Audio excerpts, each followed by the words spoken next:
Shivajinagar police station मध्ये आलेला होता, नेमकी काय तक्रार घेऊन आलेला आज पोलीस स्टेशन मध्ये?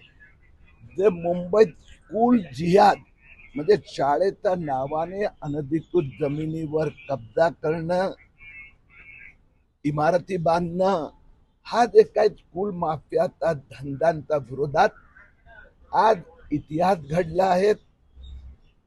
शिवाजीनगर पोलीस स्टेशननी त्यांच्या क्षेत्रातला 36 आता शाळांवर गुन्हा दाखल केला आहे, करीत आहे.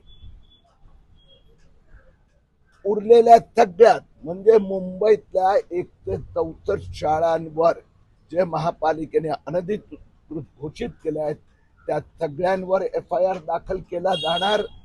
त्या शाळातल्या विद्यार्थ्यांना इतर शाळेत त्यांचा ऍडमिशन घेऊन दिलं जाणार आणि या सगळ्या इमारती जे बेकायदेशीर आहेत त्याचं डिमोलिशन केलं जाणार. मुंबईतला स्कूल जिहाद साठी हे शेवटचं वर्ष असेल. शिवाजीनगर